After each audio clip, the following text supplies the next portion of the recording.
परमाद्यां जगद्व्यापिनीं वीणां पुस्तकधारिणीं नवैरां जाड्यान्धकारास्ते स्फाटिकमालिकासने संस्थितां वन्दे तां परमेश्वरीं भगवती यत्वा सरस्वतीं देवीं शुद्धां पुण्यां करोम्य पाणिनीय प्रवेशाय लघुसिद्धान्तकौमुदी ज्ञानेशं नामदेवं च एकनाथं तथैव च तुकारां तथा वन्दे वारकरी परम्परा आदिनाथ समारम्भात् विज्ञानराजमध्यमा अस्मदाचार्यपर्यन्तां वन्दे गुरुपरम्परा आदिनाथं च मत्स्येन्द्रं गोरक्षं गैनीं तथा ज्ञानदेवं च योगं वन्दे मुहुर्मुहुः। श्री वरदराजाचार्य द्वारा विरचित लघु सिद्धांत सुरू होता, परंतु आपण आता द्वादी या प्रकरणापासून थोडी वेगळ्या रीतीने आपण आपला विचार आरंभ करत आहोत। यामध्ये काल काही जणांना सकाळी सूत्र विचारले जे होते त्यांना न सोडून दिलं, आणि आता पहा आपण जे सूत्र झाले, प्रथम सूत्र कोणतं काय सांगितलं, कालाधिकाराचा बोध करण्याकरिता 10 लकार प्रदर्शित केलेले आहेत, लटलीट इत्यादी। ते लटलीट इत्यादी लकार तुमच्या मध्ये सांगण्याचं राहिले बरं का, सकाळी तुम्ही हे पूर्ण सांगितलेलं नाही, कारण काय केलं सकर्मकत्व कर्मकत्व तिथं यथा उदाहरण इत्यादी तुम्ही सांगितलेलं नाही, ते क्रमानं लिहून घ्यायचं, हे क्रमानं कंठस्थ करायचं। तेव्हा आता लघु सिद्धांत कौमुदीत जे असणार आहे ते इकडे नसणार आहे, इकडे जे असणार आहे तिकडे नसणार आहे, त्यात फार फार भेद होता। मग काय झालं की हे लकार याच्या 5वा लकार केवळ वेदाचा विषय आहे। हे लकार कोणापुढे येतात याचा विचार केला, धातू पुढे ध्यान द्या, मुद्रा राहू द्या, कारण की मुद्रेचा परिणाम फार पुढे होतो, इथंच नाही कधीही करत जा। यामध्ये आपल्याला लक्षात आलं की लकार सकर्मक धातूंपुढे कर्तरी आणि कर्मणी प्रयोगात होतात व अकर्मक धातू पुढे कर्तरी आणि भावी प्रयोगात होतात। बस सकर्मक बरोबर बोला कर्ता कर्म, कर्तरी कर्म आणि कर्ता कर्म, अकर्मक बरोबर भाव कर्म, पुन्हा बोला बरं भाव कर्ता, कर्ता कर्म, कर्ता भाव।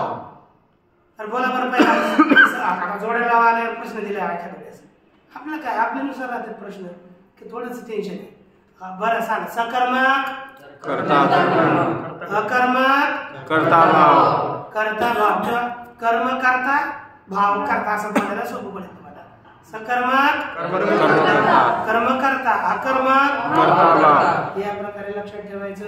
मग आता सकर्मकत्वम म्हणजे काय काय आहे तुम्हाला प्रश्न केला, सकर्मकत्वम नाम किम,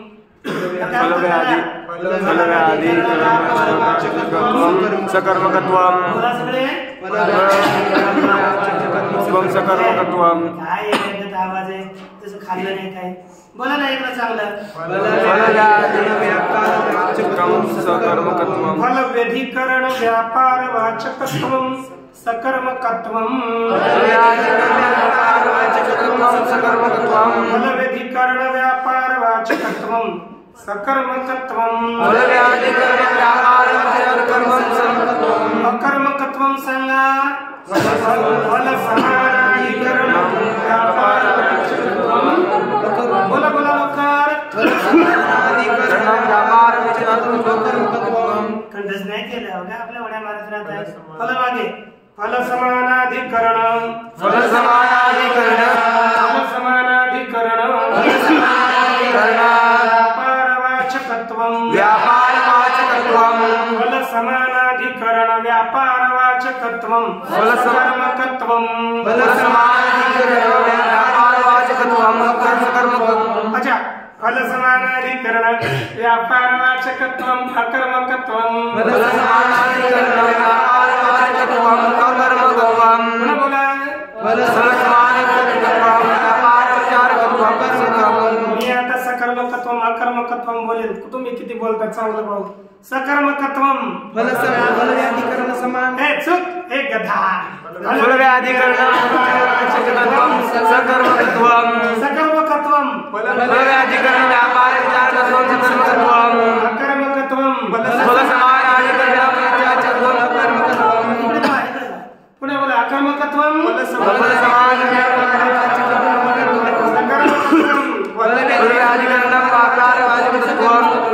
फलव्याधिकरणं व्यापारवाचकत्वं फलव्याधिकरण व्यापारवाचकत्वं सकर्मकत्वं फलसमानाधिकरण व्यापारवाचकत्वं अकर्मकत्वं सकर्मकं बरोबर सकर्मक बरोबर कर्ता कर्म कर्म करता है ना अकर्मक बरोबर भाव करता करता है ना लक्ष द्या ना पहा पुढे यानंतर आपल्याला हे लकार 10 लकार आहेत कोणत्या काळात होतात याचा विचार करत असताना आपल्याला पहिला लकार कोणता लकार लकार कोणता बोलत झाले अशी आहे असं मला आळशी पाणी प्राणी चांगलं बोललेलं बरं वाटतं बोला लट लकार पहिला लकार लट लट लकार कोणत्या काळात होतं वर्तमान काळ बोला सूत्र वर्तमाने लट बोला वर्तमाने लट वर्तमाने लट वर्तमाने लट वर्तमाने लट वर्तमाने लट अर्थ काय झाला वर्तमान काळ वर्तमान कालिक क्रिया है ना वर्तमान कालिक क्रिया वाचक वाचका धातो हो का बोधका धातो हो लट लकारो भवे है ना वर्तमान कालिक क्रिया वाचक बोधक धातू से धातूच्या पुढे लट लकार होतो तरी धातू आपण कोणता घेतला मला सांगा बरं अकर्मक धातू कोणकोणते एक श्लोक दिलता लज्जा सज्जा सत्ता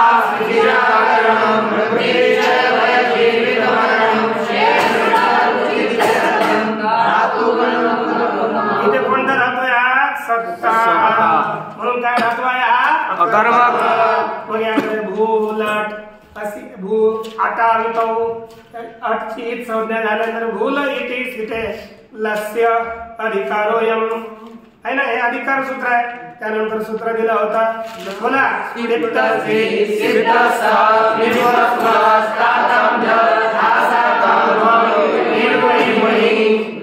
हे सूत्र दिलं त्या सूत्राने सांगितलं येते अष्टादश लस्यस्थाने आदेशा स्युः हे 18 ल च्या ठिकाणी आदेश होत मग ल च्या ठिकाणी 18 झाल्यानंतर याची 2 विभाजने केली होते आपण 9 ची है ना ती 2 चे विभाजने केली 18 झाले तर आता या अगोदर सर्वांची एक संज्ञा केली परस्मै पद सूत्र सांगितलं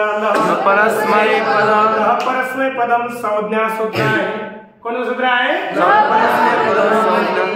परस्मै पदम संज्ञा सूत्र ठीक आहे झालं की नाही तिथं लिहून नाही ठेवायचं आता झालं संज्ञा सूत्र मग इथं काय सांगितलं लादेशः परस्मै लच्या ठिकाणी झालेले आदेश सगळेच्या सगळे परस्मै पद संज्ञा होत मग सगळ्यांची परस्मै पद संज्ञा झाली तेव्हा पुन्हा दुसरं अपवाद सूत्र आलं पहिलं सूत्र सामान्य सूत्र आहे नंतरचं सूत्र अपवाद सूत्र आहे लक्षात ठेवत जा कारण की अपवाद आपण म्हटलं ल परस्मै पदम सूत्रस्य अपवाद सूत्रम किम काय सूत्र आहे उपरी असते ना किम सूत्रम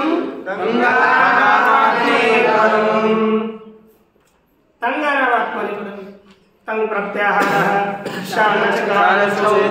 चेतो प्रत्ययो आत्मनेपद संज्ञकौ किंवा संज्ञकाः स्युः यांची काय संज्ञा होते प्रत्याहार त पासून ग पर्यंत जे काय नव प्रत्यय कोणकोणते बोला तो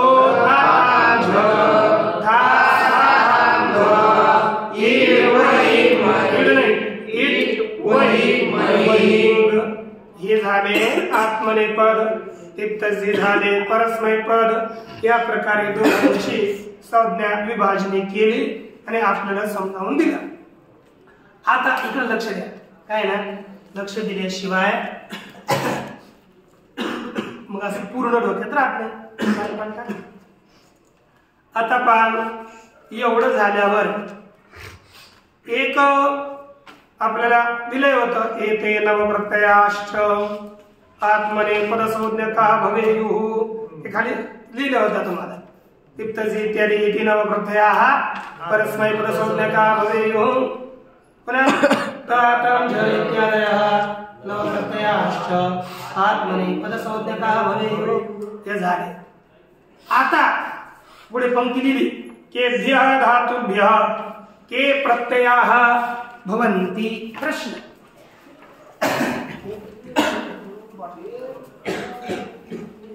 केभ्यः धातुभ्यः के प्रत्यय भवन्ति है कि नहीं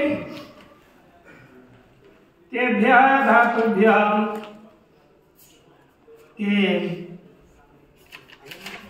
प्रत्ययाः भवन्ति याचा विचार आहे कोणत्या धातूंपुढे कोणते प्रत्यय होतात सांगितलं पाहिजे असे कोणते त्याचाच विचार। आता आपल्याला धातूचे तसे 3 प्रकार करायचे एक परस्मैपद धातू दुसरे आत्मनेपद धातू आणि तिसरे उभयपदी धातू। म्हणजे काही धातूंपुढे केवळ परस्मैपद प्रत्ययच येतात त्यांना म्हणायचं परस्मैपद धातू। आता हे पहा धातूचे 3 प्रकार पहिला परस्मैपदी धातवः दुसरा प्रकार आत्मने पदी धातवः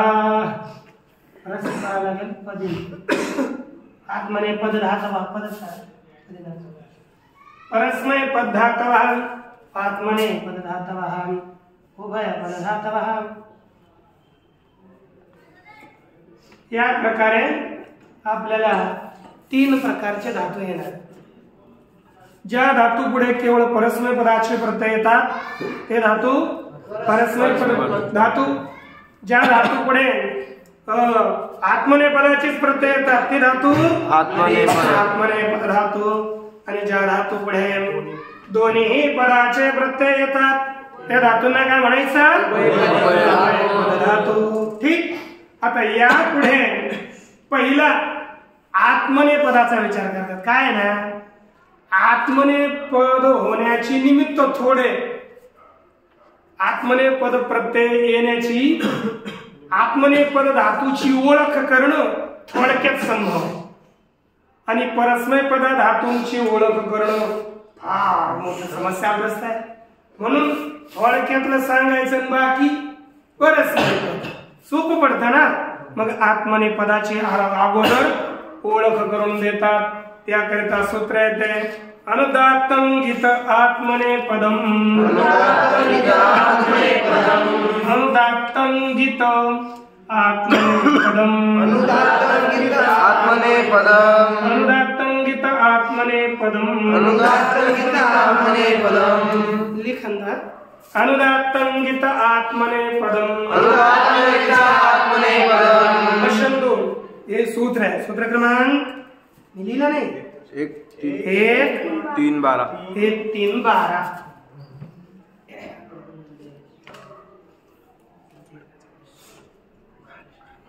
प्रथमाध्यायस्य तृतीयपादस्य द्वादशक्रमाङ्कस्य एतत् सूत्रम्। तर्हि आता पहा अनुदात्तंगितः इति पंचम्याः एकवचनम् आत्मने पदम इति प्रथमायाः एकवचनम् अनुदात्तंगित यामध्ये 2 पद आहेत याची वृत्ती आपण लिहिणारच आहे, पण पहिले अगोदर वृत्ती देऊ. अनुदात्तेतो गीतश्च धातो आत्मनेपद प्रत्ययः स्युः. अनुदात्तेतो गीतश्च धातोः आत्मनेपद प्रत्ययः स्युः.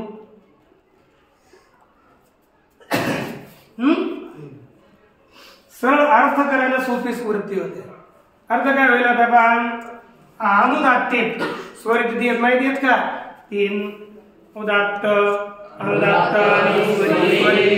उदात्त सांगा. उच्च उदात्त, निश्चयरुदात्त, स्वरितः. अत्र तेषु त्रिषु स्वरेषु मध्ये धातु होय अनुदात्ते. म्हणजे अनुदात्त स्वर आहे अनुदात्त, आणि अनुदात्त स्वर ईत आहे ज्याचा अर्थ काय झाला. मग तसाच अर्थ लिहितो अनुदात्त लिहिण्यापेक्षा. अनुदात्त स्वर ईत आहे ज्याचा, आणि गीत म्हणजे ग ईत आहे ज्याचा अशा धातू पुढे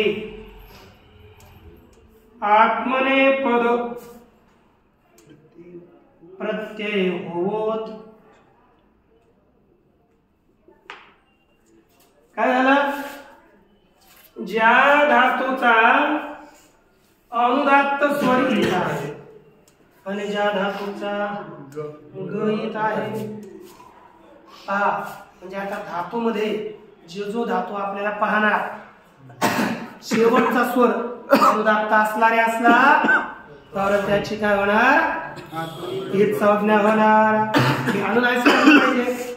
ईत संज्ञा झाली तो धातू आत्मनेपद.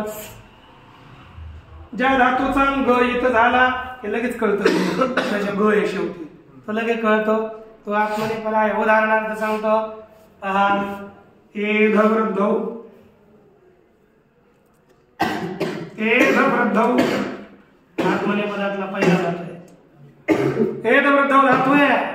या धातूचा हा जो स्वर आहे तो कसा आहे? अनुदात्ताला खाला असतो ना, खाला खाली दंडा मग दिला की नाही. मग हा धातू कसा स्वर कसा आहे? अनुदात्त. पुढे त्याच्यात गुरु आप खाली आहे करणे शिरेश्वर ते झालं अनुदात्त झालं. आता एध वृद्धौ हा कोणता स्वर झाला? अनुदात्त. आणि त्याची संज्ञा कोणत्या सूत्राने होईल? उपदेश. मग काय झाला? हा अनुदात्त ईत अनुदात्तेच झाला. म्हणून या धातू पुढे कोणते प्रत्यय येणार? आत्मनेपद प्रत्यय. लक्षात आलं ना. दुसरा आता हे झाला एक धातूचं उदाहरण घेतलं. दुसरा घेऊ. शिंग स्वप्ने. आताच गेलाय ना. शिंग स्वप्ने याची ग आहे की नाही? गची संज्ञा झाली. म्हणून हा धातू कोणता? आत्मनेपद. आत्मनेपद त्रैंग पालने. कोणता आहे? आत्मनेपद त्रायते. रूप होत नाही हो यात ते काय झाला? आत्मनेपद धातू आहे. कारण ज्याची गची संज्ञा झाली हे लवकर कळतं. गची ग दिलाय ना हलंता हलंत्या हे कळायला थोडं कठीण पडतं. म्हणून ते कळविण्याकरता मी आहेच आहे की नाही. आता हे झाली केवळ आत्मनेपद. यांच्या पुढे परस्मैपद प्रत्यय येत नाही. केवळ आत्मनेपदी धातू दोन प्रकारचे. कोण? ज्याचा अनुदात्त स्वर येत आहे आणि ज्याचा गईत आहे असे 2 प्रकारचे धातू आत्मनेपदी निश्चित आत्मनेपदी झालं. याच्या अतिरिक्त आता कोणताच आत्मनेपदी नाही. हे 2च प्रकार दिसले ते धातू आत्मनेपदी. बरं मग आता उभयपदी सांगा बरं. हे दोन्ही पदात चालतात. ते म्हणतात ऐका पुढचं सूत्र. स्वरित इत कर्तृभिप्राय क्रियाफले. आणि वाचून बोलतात नाही मागे बोला की स्वरित इत स्वरित इत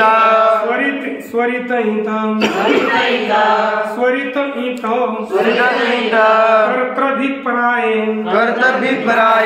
स्वरित इत विसर्ग आहे ना. स्वरित इत कर्तृभिप्राय स्वरित इत कर्तृभिप्राय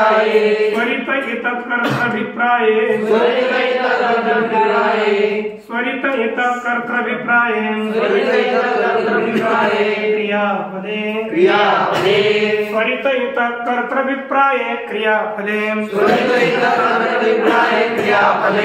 स्वरित इत कर्तृभिप्राय क्रियाफले क्रमांक कहा 1-3 द्विसप्तती 1 संस्कृतम पठन्ति. प्रथमाध्यायस्य द्वितीयभागस्य द्विसप्तती क्रमांकस्य सूत्रं संस्कृतज्ञ मराठ्यामध्ये तत्र उत्साह अपेक्षित जानन्ति. यावत् एक स्वरित कर्तृभिप्राय क्रियाफले आहे की नाही.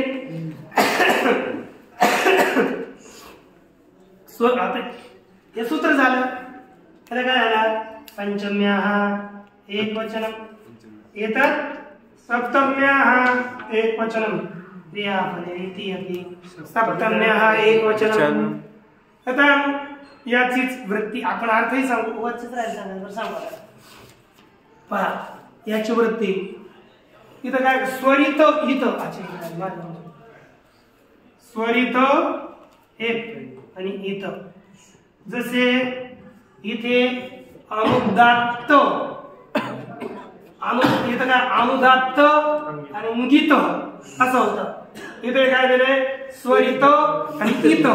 मग पहिल्यांदा जसं केलं तर अनुदात्तेत असं आपण काय करणार स्वरित येत झालं की नाही. आणि तिथं मुंगित इथं काय करणार इतश्च झालं. स्वरितेतून इतश्च धातो रात्मनेपद प्रत्ययः स्युः. पुढे तसं लिहू धातो रात्मने पद प्रत्ययः स्युः. वृत्ती कठीण नाही झाली पाहिजे सरळता झाली पाहिजे. अनुदात्तेतो इतश्च धातो रात्मने पद प्रत्ययः स्युः. इथं काय केला स्वरितेतः इतश्च धातो रात्मने पद प्रत्ययः स्युः. कधी आता इथे थोडं नियम आहे. इथं नियम आहे कर्तृग्रामिणी क्रियाफले सती. बोला कर्तृगामिनी क्रियाफले सती. कर्तृगामिनी क्रियाफले सती.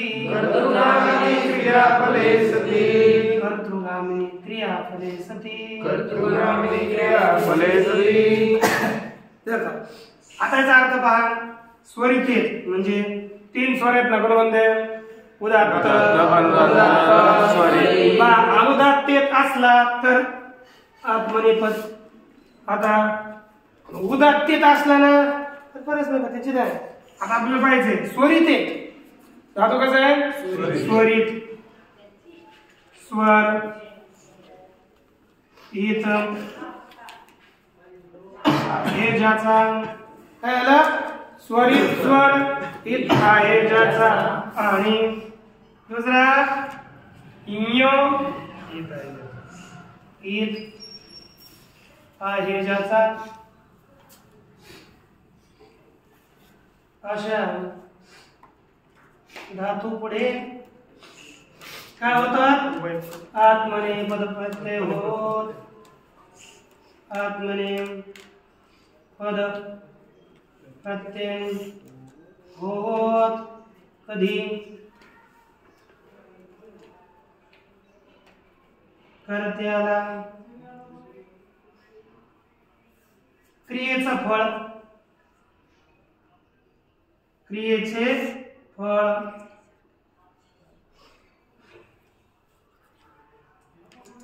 कर्त्यात जात असेल तर,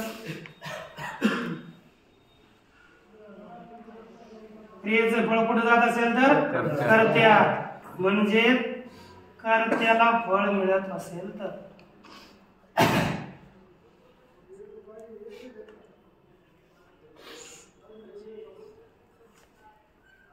समजा धातू कसा आहे? अनुदात्तेच आहे. उदाहरण घेतो. दुपचस पाके शची संज्ञा आहे. इथं जो सतला स्वर आहे ना, स मधला स्वर तो स्वरित आहे. स मधला स्वर आहे ना, तो स्वरित आहे. काय आहे? स्वरित. मग आता समजा तुम्ही काय करू लागले? कष्टन पचते, कष्टन पचती. तुम्ही काय करता रे? पचते की पचती? हा, पचते की पचते? नाही, काही काही पचते. मग काय करतात? पचते म्हणजे जे बस स्वतःच्या करताच बनवतो आणि स्वतःच. आता स्वयंपाक करायचा, भोजन बनवायचं, केवळ स्वतःच करायचं. मग केवळ स्वतः करिता बनवलेलं ते भोजन, तेव्हा कोणाला फळ भेटलं? ते स्वतःला, कर्त्याला. मग तिथं आत्मने पद लिहायचा. आणि जर आपण सगळ्यांकरता, आपण असलो तरी चालतं, पण सगळ्यांकरता दुसऱ्यांकरिता जे जर ते फळ भेटत असेल तर तिथे परस्मय पद करायचा. परस्मयी, जर दुसऱ्याला परस्मयी, चतुर्थी व्यक्ती, दुसऱ्याकरिता फळ भेटतं तर परस्मय पद. आणि स्वतः आत्मने, स्वतः करिता जर फळ त्याचं भेटत असेल तर आत्मने पद द्यायचं. म्हणून हे उभयपदी धातू आहेत ना, याचा प्रयोग करताना थोडं सावध राहायचं. म्हणून आपण संध्या करताना काय म्हणतो? करिष्ये, करिष्यामी नाही. करिष्यामी म्हटलं की दुसऱ्याला फळ, आणि करिष्ये म्हटलं की स्वतःला फळ. मग तुम्ही काय बोलता? स्वयं संध्योपासनम अहम करिष्ये. याचं फळ आहे ना, फार फळ तर का एवढं फळ आहे शास्त्रांच्या. ते ऐकलं ना, म्हणजे पा आपण संध्या वंदन करतो, आपण एखादे नाम जप करतो, याचं फळ इतकं प्राप्त होतं ना, इतकं प्राप्त होतं त्याची गणना नाही. ते आपण म्हणतो ना, हरिमुखी म्हणा, हरिमुखी म्हणा, पुण्याची गणना कोण करी? वास्तविक सत्य त्या पुण्याची गणना कोणी करू शकत नाही. पहा, आपण आता सध्याला सामान्य, आपल्याला का सध्याला कोणी काडीचं माणूस विचारत नाही आहे ना. पण आपण ही साधना करून, आपण अध्ययन करून आपण एवढे चांगले होतो 5-6 वर्षात की आपले सगळे लोक पाया पडायला मागे लागतात. किती बरं फळ आहे. अरे ज्याला कोणी आपलं कुत्र विचारत नव्हतं है ना, म्हणजे गावातले एक माणूस आपल्याला विचारत नव्हता, ते गावाच्या गाव मागे लागतात. आणि बरं ते जन्मभर पैसे कमावतात, आपल्या पोट भरवतात, त्यांना कुत्र कोणी विचारत नाही. मरायला आल्या तरी कुत्र हाड म्हणलं तरी भीत नाही. पण आपण 4-5-6 वर्षानंतर एवढे चांगले होतो का? कारण या साधनेचं फळ फार आहे. म्हणून तुम्ही पहा, साधना जर तुम्ही अश्रद्धेने केली तुम्हाला फळ कमी भेटेल. आणि श्रद्धया संविदा जर श्रद्धेने आणि ज्ञानपूर्वक केली तर ती साधना, म्हणजे साधना करतच राहील असंच फळ देत नाही, फळ देते. परंतु ती श्रद्धेनं आणि ज्ञानपूर्वक केली तर अतिशय अधिक फळ देते. त्याच्याकरता श्रद्धया है ना, संविदा सम्यक ज्ञानेन साधना क्रिया हेच नाही. तर असू दे, दुःखच पाकी आपली इथं पाक करायचा आहे. मग आता काय झाला, जेव्हा आपल्याला हा धातू जेव्हा आपण स्वतःला फळ भेटेल तेव्हा आत्मनेपद लिहायचा. मग दुःखच पाकी हा आत्मनेपद धातू, त्याच्या पुढे आत्मनेपद प्रत्यय येणार, मग रूप होणार पचते. दुसरा इत काय धातू दिला रे, डुक्रुय करणे. दुसरा धातू आहे डुक्रुय करणे, म्हणजे करुती आहे ना, याच्या पुढे सुद्धा काय प्रत्यय येतात, आत्मनेपद, मग रूप होत कुरुते. दुःखस्पाके भौतिकगणातला जातोय आणि डुक्रिय करणे अनादिगणाचा जातो. लक्षात आलं ना. आणि जर दुसऱ्याला फळ प्राप्त होत असेल तर पचती, आणि जर स्वतःला फळ प्राप्त होत असेल तर पचते. करणाऱ्यालाच बघा, स्वतःला म्हणजे करणाऱ्याला, वाक्य प्रयोग करणाऱ्याला नाही, ते पाक करणाऱ्याला. तू म्हणतो मी बोलतोय सपचती, कळलं नाही. ते जर तो स्वतः करिता करत असेल, वाक्य प्रयोग करणाऱ्याचा नाही, जो ती क्रिया करतोय त्याला जर फळ भेटत असेल तर आत्मनेपद, आणि दुसऱ्याला जर फळ भेटत असेल तर परस्मैपद. समजा तुम्ही स्वयंपाक बनवता, तर मी म्हटलं की पोरं काय करा, बालका हा ओदनम पचंती, बरोबर की नाही, तुम्ही करताय ना. मग मी एक परस्मैपद का परस्मैपद केला, तुम्ही दुसऱ्या करता करताय. आणि जर तुम्ही स्वतःच भूक लागली, स्वतःच थोडं बनवायचंय, थोडं स्वतःच बनवायचं. अरे काही आला बाहेरून आणि काही भोजन वगैरे आलं, उपवास लागले, भूक लागली, आज तसं झालं ना, मग आज म्हणलं की मग तिथं काय बालका हा पचनते, तिथं पचनते नाही, ते सगळे गेले खाली जाऊन भोजन बनवू लागले. कशा करता, स्वतःच करता. मग ते काय करायचं, पचनते असा प्रकार करायचा. आता एक लक्षात ठेवा, आत्मनेपदाचं निमित्त झालं अनुदात्तेत आणि गीत. आता काय झालं, इथं सुद्धा आत्मनेपद होणार कधी, जर धातू स्वरितेत असेल, स्वतःला फळ भेटत असेल.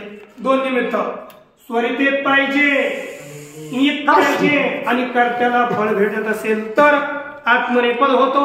आता मग काय परस्मैपद कधी करायचं समजायचंय. याच्याहून भिन्न धातून पुढे परस्मैपद प्रत्यय होता. मग तेच सूत्र दिलं, काय दिलं, शेषात कर्तरी परस्मैपदम, शेषात कर्तरी परस्मैपदम, शेषात कर्तरी परस्मैपदम, शेषात कर्तरी परस्मैपदम, शेषात कर्तरी परस्मैपदम, शेषात कर्तरी परस्मैपदम. आत्मनेपद निमित्त हीन धातोः कर्तरी परस्मैपद प्रत्ययाः स्युः. बोला, आत्मनेपद निमित्त धातोः कर्तरी परस्मैपद स्यात्. आत्मनेपद, बोला, आत्मनेपद निमित्त हीनात्, आत्मनेपद निमित्त हीनात् धातोः, आत्मनेपद निमित्त हीनात् धातोः कर्तरी, बोला, कर्तरी परस्मैपद प्रत्ययाः भवे स्युः. परस्मैपद प्रत्ययाः स्युः. अर्थ करायला आपलं म्हणजे आता ते काही ठिकाणी वृत्ती चेंज झाले, सोपच करत चालत. मग कारण की आत्मने परस्मैपदम स्यात् असं लिहिले तिथं, आपलं प्रत्यय करायचे आहे की नाही, आपलं दुसरं काय करायचं नाही ना. म्हणून पहा अर्थ काय झाला, लिहा म्हटलं बरं का, मी पुस्तक चालणार आहे, मग खाली सुधारणार नाही.